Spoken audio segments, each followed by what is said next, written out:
Somewhere in a stadium tonight, a grown man is crying. 40 years old. He didn't cry at his own wedding. And now, over a ball crossing a painted line, a thing he didn't do, by men he's never met, tears are running down his face and he cannot stop them. 90,000 people around him are doing the exact same thing. Strangers, sobbing together. In public, with joy. And you've done it too. Maybe not at a match, a song, a phone call, a scene in a film you'd have sworn you didn't care about. Your throat tightens, your eyes sting, and something leaks out of you that you never agreed to. We call it crying, and we assume it's just what sad or overwhelmed bodies do. But here's what should stop you. Of all the millions of animal species on Earth, we are the only one that does this, the only creature that cries from feeling. And the real reason we do it changes everything you think you know about your body, your relationships, and what it means to be human. Start with the obvious answer, because it's the one we've all been handed. Tears clean the eye. They wash out dust, they keep the surface wet, and crying is just that system overflowing when emotions run high. Plumbing. Nothing more. It's a tidy story. It's also wrong, and we've known since 1981. That year, a biochemist named William Frey, working in Minnesota, did something nobody had bothered to do. He collected human tears. Two kinds. Tears from volunteers watching sad films, and tears from volunteers chopping onions. If a tear is just a tear, the two should be identical. They were not. The emotional tears, grief, not onions, were chemically different. They carried far more protein, and tucked inside them were stress hormones, the very chemicals your body floods itself with under emotional strain. Faye's conclusion was startling. When you cry from feeling, you may literally be carrying stress out of your body, wringing it out through your eyes. The reflex tear protects the eye. The emotional tear does something to you. Same salt water, completely different machine. But draining stress still doesn't explain the strangest fact of all. Why is it visible? Why would your body make a fluid that runs down your face where everyone can see it? In 2009, an evolutionary biologist named Oren Hasson at Tel Aviv University asked exactly that, and his answer turns crying inside out. Tears blur your vision. For a few seconds, mid-cry, you genuinely cannot see, you cannot fight, you cannot run. Hasson argued that isn't a flaw. That's the entire point. By blurring your eyes, tears broadcast a message you cannot fake. I have dropped my defenses. I am no threat. I need you.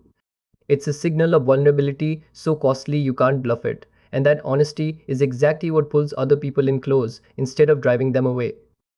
Tears, in other words, were never really for your eyes, they're for everyone else's. And then it gets stranger. In 2011, neuroscientists at the Weizmann Institute, led by Shani Gelstein and Noam Sobel, published a study in the journal Science. They collected women's emotional tears. Then they had men simply smell them, no crying, no faces, just the odorless fluid on a pad.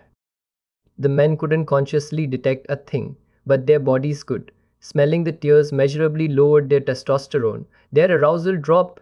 Their brains, on a scanner, cooled in exactly the regions you'd predict. Sit with that. A tear is a chemical message. It leaves your body, reaches another person, and changes their hormones without a single word, and without either of you knowing it's happening. So if crying isn't about the I, isn't about sadness, isn't even really about you, what is it for? The answer is simpler than you'd think. Help. A tear is the oldest cry for help we have, older than language itself. Think of a newborn. Before it can speak, before it knows a single word, it has exactly one tool to summon another human from across a room. It weeps, and it works. The tears pull a caregiver in. We never lose that. The crying you do as an adult is the same ancient machinery, a wordless signal that says, "Come here, something is wrong, I cannot carry this alone." We just grew bodies big enough to be embarrassed by it. And there's a fossil of this buried in language itself. Our word cry comes through Old French, from the Latin curitare. And curitare is thought to have meant to wail for help, to call out to the Curitides, your fellow citizens, to come to your aid. The very word for crying is, at its root, a call to your people. We've been doing it so long, it's written into the language. So if crying is a signal this deep, this useful, why does it feel like a failure? Because somewhere along the line, we were trained out of it. Watch a 2-year-old decry freely, instantly, without a flicker of shame. Then the lessons start. Big boys don't cry. Stop crying, or I'll give you something to cry about. Pull yourself together. The Victorians built a whole virtue around a stiff upper lip. The modern office made tears unprofessional.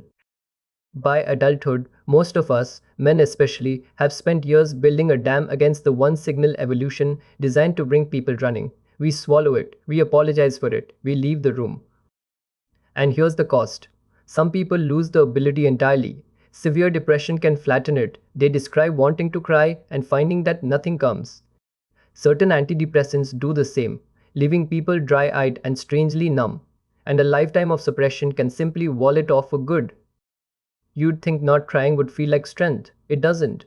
The people who can't cry almost always describe the opposite, feeling more alone, more cut off, more unreachable. Because the cord they severed wasn't to their tears, it was to everyone who might have come. We call it composure. We call it being strong, holding it together, keeping it professional.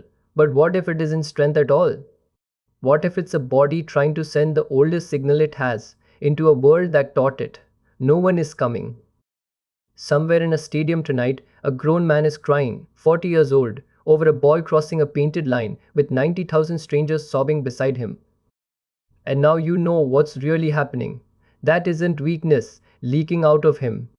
It's the oldest language we have, switched on full, a body washing out the storm and lighting a signal so deep that the strangers around him feel it too and weep and belong. For 100,000 years, your ancestors cried to call their tribe to their side, and the tribe came.